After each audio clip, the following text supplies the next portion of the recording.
যুবকদের সম্পর্কে প্রথম হাদিস, রাসূল সাল্লাল্লাহু আলাইহি ওয়াসাল্লাম বলেছেন, কিয়ামতের মাঠে মানুষ যখন উঠবে, আমরা উঠবো কিনা?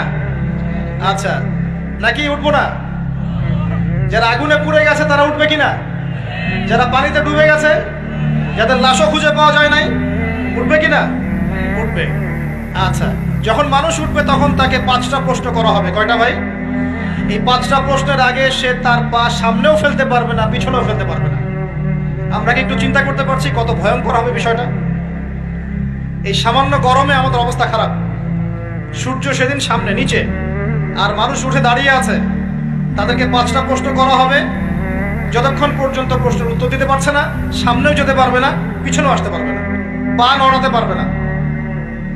1, তোমার পুরো জীবনটা তুমি কোন কাজে ব্যয় করেছো? উত্তর কি রেডি আছে আমাদের কাছে? আমরা কি বলতে পারবো, হে আল্লাহ, আমরা আমাদের পুরো জীবন তোমার ইবাদত করে কাটিয়েছি? 2, তোমার যৌবন স্পেশালি তুমি কোন কাজে ব্যয় করেছো? তোমার যৌবন তুমি স্পেশালি কোন কাজে ব্যয় করেছো? যুবকরা কি উত্তর দেওয়ার জন্য প্রস্তুত আছে যে আমাদের যৌবন আমরা আল্লাহর পথে কাটিয়েছি? সবাই কি বলতে পারবো? 3 নাম্বার, তোমার রিজিকের উৎস কি ছিল? কোন পথে সম্পদ অর্জন করেছো? 4 নাম্বার, কোন পথে সম্পদ ব্যয় করেছো? কোন কোন খাতে সম্পদ ব্যয় করেছো? আমরা কি আমাদের আয় এবং ব্যয়ের হিসাব দেওয়ার জন্য প্রস্তুত? 5, তোমাকে আমি যে জ্ঞান দিয়েছিলাম সেই জ্ঞান অনুযায়ী আমল করেছো কিনা? আল্লাহ পাক আমাকে আপনাদের সবাইকে তৌফিক দান করুন, জানা অনুযায়ী আমল করার তৌফিক দান করুন। এই 5টা প্রশ্নের মধ্যে যৌবনকাল ইম্পর্টেন্ট কিনা ভাই? গুরুত্বপূর্ণ কিনা? মাথায় রাখি। সামনে একটা হাদিস শুনুন। রাসূল সাল্লাল্লাহু আলাইহি ওয়াসাল্লাম বলছেন যে এই কিয়ামতের মাঠেই 7 শ্রেণীর মানুষকে আল্লাহ পাক বিশেষ মেহমানদারির ব্যবস্থা করবেন, আরশের ছায়ায় ছায়া দিবেন ইনশাআল্লাহ। কোথায় ছায়া দিবেন? ওই দিন এই ছায়া ছাড়া অন্য কোনো ছায়া থাকবে না। নবী সাল্লাল্লাহু আলাইহি ওয়াসাল্লাম বলছেন তার মধ্যে প্রথম শ্রেণী হচ্ছে ইমামুন আদিল, ন্যায়পরায়ণ শাসক। ন্যায়পরায়ণ, আচ্ছা, ন্যায়পরায়ণ শাসকের একটা এক্সাম্পল দেই। মক্কার জাহেলি যুগে সাহাবীরা ঈমান নিয়ে এসেছেন, বাস তাদের উপর নির্মম নির্যাতন শুরু হয়ে গেছে, আবু জেহেল, আবু লাহাব, উতবা, শাইবা। তখন সাহাবীরা আল্লাহ রাসূলের কাছে এসে বলছেন, ইয়া রাসূলুল্লাহ, আপনি একটু বদদোয়া করেন, তাদের উপর বদদোয়া করেন, আমরা তো আর পারছি না। নবী সাল্লাল্লাহু আলাইহি ওয়াসাল্লাম বললেন, তোমরা মক্কা থেকে হিজরত করে হাবাসায় চলে যাও। কোথায়? হাবাসা। হাবাসা মানে হচ্ছে আবিসিনিয়া। আবিসিনিয়া মানে এখনকার ইথিওপিয়া, ইরিত্রিয়া। নাম শুনেছেন কি? বিশেষ কোচিং তো করছেন অনেকে। আফ্রিকা মহাদেশের একটা ছোট্ট দেশ ইরিত্রিয়া, ওখানে চলে যাও। তখন বলেছিলেন তিনি হাবাসায় চলে যাও। সাহাবীরা জিজ্ঞাসা করছেন হাবাসায় কেন? নবী সাল্লাল্লাহু আলাইহি ওয়াসাল্লাম বলছেন সেখানে একজন খ্রিস্টান ন্যায়পরায়ণ শাসক আছেন, যার রাজ্যে কেউ জুলুমের শিকার হয় না। কি বললাম বলেন তো? হাবাসা কে আছেন? একজন মুসলিম না খ্রিস্টান? খ্রিস্টান ন্যায়পরায়ণ শাসক আছেন, যার রাজ্যে কেউ জুলুমের শিকার, মুসলমান নন এমন একজন শাসকের প্রশংসা করে আমাদের নবীজি বললেন তার রাজ্যে কেউ জুলুমের শিকার হয়। সুবহানাল্লাহ। সাহাবীরা সেখানে হিজরত করলেন, নেতৃত্ব দিয়েছেন জাফর বিন আবি তালিব রাদিয়াল্লাহু আনহু। সে সাহাবী বাদশা নাজাশী, তার নাম ছিল বাদশা নাজাশী, তার সামনে দাঁড়িয়ে সূরা মারিয়াম তেলাওয়াত করেছিলেন। ওই সূরা মারিয়ামে ইয়াহইয়া, জাকারিয়া, ঈসা, তার মা, এই গল্প ঘটনাগুলো আছে। এই সূরার তেলাওয়াত শুনে বাদশা নাজাশীর চোখ দিয়ে পানি পড়তে পড়তে দাড়ি ভিজে গিয়েছে। সুবহানাল্লাহ। শেষে তিনি ঈমান নিয়ে আসেন, মুসলমান হন, আলহামদুলিল্লাহ। আমাদের নবীজি তার জানাজার নামাজ পড়েছিলেন, আমাদের নবীজি তার গায়েবানা জানাজার নামাজও পড়েছেন। বলেন সুবহানাল্লাহ। এখানে একটা পয়েন্ট খালি বলতে চাই, একজন অমুসলিম শাসক সম্পর্কে আমাদের নবীজি মন্তব্য করেছিলেন তার রাজ্যে কেউ জুলুমের শিকার হয় না। আর আজকের দিনে সারা বিশ্বের কোনো কোনো ক্ষেত্রে মুসলিম শাসকদের ব্যাপারেও এই কথা বলা যায় না যে তার রাজ্যে কেউ জুলুমের শিকার হয় না।